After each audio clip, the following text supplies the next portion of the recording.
Voice ಹಾಕ್ಬೋತಾ ಇಲ್ಲ, ತಿಂಡಿ ಜಾಸ್ತಿ ಆಯ್ತಾ? ನಾನ್ ನಿಮ್ ಜೊತೆ ಮಾತಾಡಕ್ ಬಂದಿರೋದು, ನನ್ ಜೊತೆ ಮಾತಾಡಿರೋ ಮಾತಾಡ್ಬೋದು. ಗೊತ್ತಾಗ್ತಾ ಇಲ್ಲ, ಪರಿಚಯ ಆಗ್ತಾ ಇಲ್ಲ ನಮ್ಗೆ. ಕೈಗೊಂದು ಮೊಬೈಲ್ ಕೊಡಿ, ಏನು ಗೊತ್ತಾಗದ್ ಬೇಡ. ರೊಕ್ಕ ಹಾಕೊಂಡು ಎಳೆದಾಕ್ತಾರೆ ಕಲಿಕೆ. ಅಕ್ಕಪಕ್ಕದಲ್ಲಿ ತೊಂದರೆ ಆಗತ್ತಲ್ಲ, ನಾಚಿಕೆ ಆಗ್ತಾ ಇಲ್ವಾ ನಮ್ಗೆ? ಯಾಕೆ ಇದ್ರಲ್ಲಿ ಕೊಡಲ್ವ ನಿಮ್ಗೆ ಅದನ್ನೆಲ್ಲವ? ನೀವ್ ಯಾವುದೇ ಸೊಪ್ಪನ ಹೆಸರು ಹೇಳಿದ್ರೆ ಕೊಡುತ್ತಲ್ರಿ. ಅಲ್ಲ ಅದ್ ಹೇಳಿದ್ರೆ ಸುಮ್ನೆ ನೆಲ್ತಂಗಡಿ ಸೊಪ್ಪು ಅಂತ ಹೊಡಿರವ, ಪಾಷಾಣ ಭೇದ ಅಂತ ಹೊಡಿರವ, ಹೇಳಲ್ವ ಅದು? ಅಲ್ಲ ಗೊತ್ತು ಮಾಡಕ್ಕೋಸ್ಕರನೇ ಗಿಡಗಳನ್ನೇ ಹಿಡ್ಕೊಂಡ್ಬರೋದು ಉದ್ದೇಶ ನಂದದು, ಆಯ್ತಾ? ಈಗ ನನ್ನ ತೋಟದಲ್ಲೂ ಪ್ರತಿ ತಿಂಗಳು ಒಂದ್ 20 ಜನಕ್ಕೆ ತರಬೇತಿ ಕೊಡ್ತಾ ಇದ್ದೀನಿ.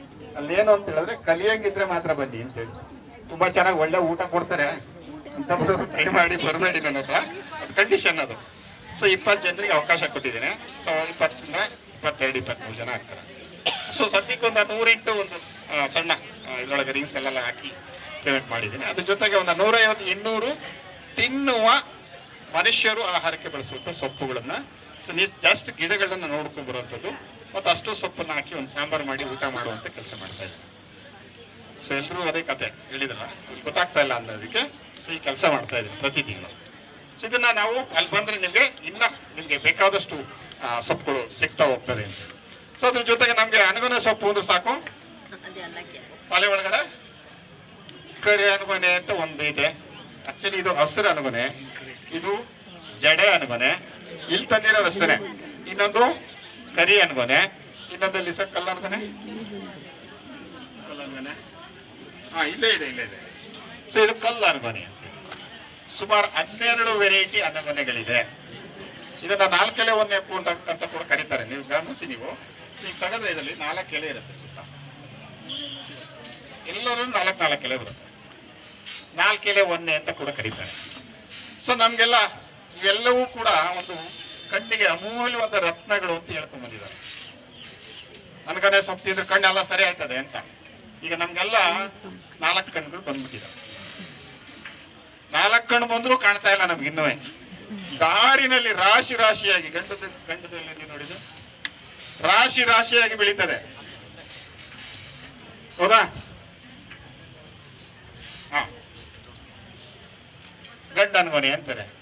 ನೀವು ಯಾವುದೇ ರಸ್ತೆ ಚರಂಡಿಗಳಲ್ಲಿ ತೋಟಗಳಲ್ಲಿ ನೋಡಿ, ದೊಡ್ಡ ಸಮಸ್ಯೆ ಆಗ್ಬಿಟ್ಟಿದೆ ಸರ್, ಔಷಧಿ ಹೊಡೆದ್ರು ಹೋಗಲ್ಲ ಸ ಇದ ಅಂತ. ಇದು ಗಂಡ ಅನಗೊನೆ ಅಂತ ಕರೀತಾರೆ, ತೋಟದ ಅನಗೊನೆ ಅಂತ ಕರೀತಾರೆ. ಸುಮಾರು ನನ್ನ ಕಡೆ 12 ಅನಗೊನೆ ಸೊಪ್ಪುಗಳಿದೆ. ಎಲ್ಲ ಅನಗೊನೆಗಳ ಕೆಲಸ ಏನು ಅಂತ ಹೇಳಿದ್ರೆ, ಕಣ್ಣನ್ನ ಸ್ವಚ್ಛ ಮಾಡುವಂತ ಕೆಲಸ ಮಾಡ್ತದೆ, ದೃಷ್ಟಿನ ಹೆಚ್ಚು ಮಾಡುವಂತ ಕೆಲಸ ಮಾಡ್ತದೆ. ಮುಂಚೆ ಎಲ್ಲ ನಮ್ಗೆ ದೃಷ್ಟಿ ಪಟ್ಟಿಡೋರು ಮಕ್ಳುಗಳಿಗೆ, ಹೌದಾ? ಕಾಡ್ಗೆ ಹಚ್ತಿದ್ರು, ಮನೇಲೇ ಮಾಡ್ಕೊಳ್ತಾ ಇದ್ರು ಅವ್ರು. ಯಾವ್ದೋ ಜಾನ್ಸನ್ ತರ್ತಿರ್ಲಿಲ್ಲ ಅವರು. ಈಗ ನಮ್ ತಾರೆಯರೆಲ್ಲ ಏನ್ ಮಾಡ್ಬಿಡ್ತಾರೆ, ಇಲ್ಲಿಗೆ ಹಚ್ಚುತ್ತಾರೆ.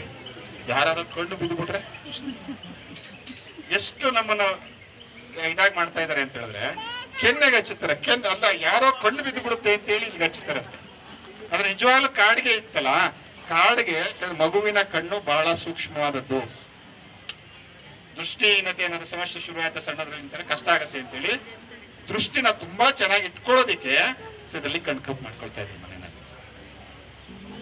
ಸೊ ಒಂದಿಡೀ ಸೊಪ್ಪು ತಗೊಂಡು ರಸ ಮಾಡ್ಕೊಂಡು ಅದ್ರಲ್ಲಿ ಎಳ್ಳೆಣ್ಣೆ ಅನ್ಸೋರು, ಬತ್ತಿಗಳ ಎಳ್ಳೆಣ್ಣೆ ದೀಪ ಹಚ್ಬಿಟ್ಟು ಅದ್ರೊಳಗೆ ಹಾಕಿ ಎಳ್ಳೆಣ್ಣೆ ಹಾಕಿ ಮೇಲೆ ಒಂದ್ ಸಣ್ಣ ಪ್ಲೇಟ್ ನಿಮ್ಗೆ ತೋರ್ಲಿದಾರು. ಸೊ ಎಲ್ಲ ಪೂರ ಕಿಟ್ಟೆಲ್ಲ ಕುತ್ಕೊಳ್ಳೋದಿಲ್ಲ. ಅದಕ್ಕೊಂಚೂರು ಎಳ್ಳೆಣ್ಣೆ ಹಾಕೊಂಡ್ಬಿಟ್ಟು ಬೇಯಿಸಿದ ಎಳ್ಳೆಣ್ಣೆ, ಈಗ ಮಿಷಿನ್ ಎಣ್ಣೆ ಅಲ್ಲ ಅದು, ಕೆಲವರು. ಸೊ ಎಳ್ಳೆಣ್ಣೆ ಮೇಜರ್ ಆಗಿ ಎಳ್ಳೆಣ್ಣೆ ಹಾಕೊಂಡು ದೃಷ್ಟಿ ಚೆನ್ನಾಗಿರ್ಬೇಕು ಅಂತ ಮಾಡ್ತಾ ಇದ್ರು. ಸೊ ಇವತ್ತು ಕೂಡ ನಿಮ್ಗೆ ಇದನ್ನ ಆಹಾರದಲ್ಲಿ ಬಳಸ್ತಾರಂತಂದ್ರೆ ಏನು 60 ನಂತರ ಅಥವಾ ಇದು ಬರ್ತದಲ್ಲ 40 ನಂತರ 40 ತಡಿಯೋಕ್ ಸಾಧ್ಯ ಆಗುತ್ತೆ. ಒಂದು ಆಮೇಲೆ ಕೊರೆ ಬಂದಿದೆ ಅಂತ ಹೇಳ್ತಾರಲ್ಲ, ಕೊರೆ ಆಪರೇಷನ್ ಮಾಡಿ ತೆಗಿತಾರ ತೊಗರಿ ಬೇಳೆನ ಒಳಗಡೆ, ನೋಡಿದಿರಲ್ಲ? ಆ ತೊಗರಿ ಬೇಳೆನ ಒಳಗಡೆನೆ ಕರಗಿಸೋಷ್ಟು ಶಕ್ತಿಗಳಿದೆ ಇದಕ್ಕೆ. ಕಣ್ಣಿನ ನರಗಳು ವೀಕ್ ಆಗ್ತವೆ. ಆಕ್ಚುಲಿ ಕಣ್ಣಿಗೆ ಪೊರೆ ಬರಲ್ಲ, ಕಣ್ಣಿಗೆ ಸಪ್ಲೈ ಆಗುವಂಥ ನರಗಳಿರ್ತವೆ, ಆಪ್ತಾಲ್ಮಿಕ್ ನರ್ವ್ಸ್ ಅಂತ ಕರೀತಾರೆ. ಆಪ್ತಾಲ್ಮಿಕ್ ನರ್ವ್ಸನ್ನೇ ಸ್ಟ್ರಾಂಗ್ ಮಾಡೋದು. ಸುಮ್ಮನೆ ನೀವು ಎಣ್ಣೆ ಖಾಲಿ ಮಾಡಿ ಬತ್ತಿನ ಸುಮ್ಮನೆ ನುಗ್ತಾ ಹೋದಂಗೆ ಉರಿದೋಗುತ್ತೆ. ಅದೇ ಸೇಮ್ ಇಷ್ಟದ ಬತ್ತಿನಲ್ಲಿ 1 ಲೀಟ್ರ್ ಎಣ್ಣೆ ಉರಿಸ್ಬೋದು. ನಮಗೆ ಕಣ್ಣಿಗೆ ದೃಷ್ಟಿ ದೋಷಗಳೆಲ್ಲ ಬರೋದು, ಕಣ್ಣಿನ ನರಗಳು ವೀಕ್ ಆಗ್ತವೆ.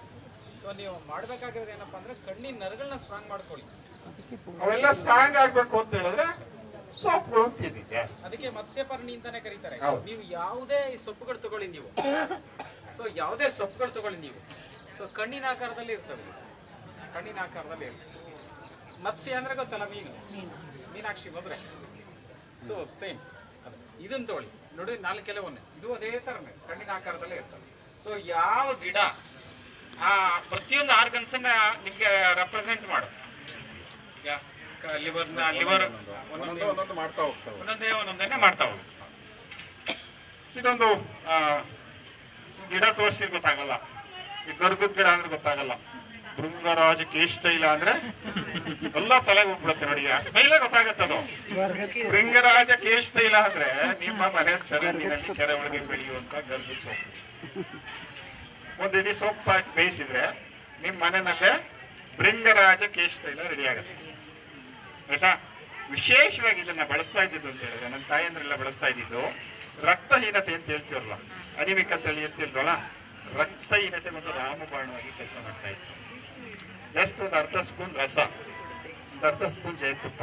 ಸೊ 21 ದಿನ ತಗೊಳ್ಳಿ, 22ನೇ ದಿನ ಡೊನೇಟ್ ಮಾಡೋದಕ್ಕೆ ರಕ್ತ ಕೊಡ್ತದೆ. ಸೊ ಯಾಕಿಂತ ಒಂದು ಹೇಳ್ತಾ ಇಲ್ಲ ನಾನು. ಸೊ ಇದನ್ನ ಹುರಿದು ಚಟ್ನಿ ಮಾಡಿ, ಸೊ ಇಡೀ ಶ್ವಾಸ ಸಂಬಂಧಿ ಕಾಯಿಲೆಗಳು, ಸೊ ಒಂದು ಅಮೂಲ್ಯವಾದ ಔಷಧಿ ಆಗ್ತದೆ. ಯಾವುದೇ ತರದ ಹಳೆ ಜ್ವರಗಳಿತ್ತ ಜಸ್ಟ್ ಚಟ್ನಿ ಮಾಡಿ ಊಟ ಮಾಡಿ. ನಮ್ಗೆ ಆಹಾರವೇ ಔಷಧಿ ಆಗಬೇಕು ಬಿಟ್ರೆ ಔಷಧಿನೇ ಆಹಾರ ಅಂದ್ಕೊಂಡು ಹೋದ್ರೆ ಕಷ್ಟ ಆಗತ್ತೆ. ಫ್ಯೂಚರಲ್ಲಂತೂ ತುಂಬಾ ಸಮಸ್ಯೆ ಇದೆ, ಬದುಕೋದೇ ಕಷ್ಟ ಆಗ್ತಾ ಇದೆ.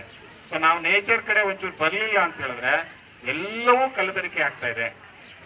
ಅಟ್ಲೀಸ್ಟ್ ಆ ಬೆರಕೆ ಆಗೋದ್ರೊಳಗಡೆ ನಾವು ಒಂದಷ್ಟು ನಮ್ಮ ಸುತ್ತ ಇರೋದನ್ನ ಬಳಸ್ಕೊಂಡು ಸೊ ನಮ್ಮ ಆರೋಗ್ಯನ ನಾವು ಕಾಪಾಡ್ಕೋಬಹುದು ಅಂತೀವಿ. ಸೊ ಭೃಂಗರಾಜ ಕೇಶತೈಲ ಅಂತೀವಿ.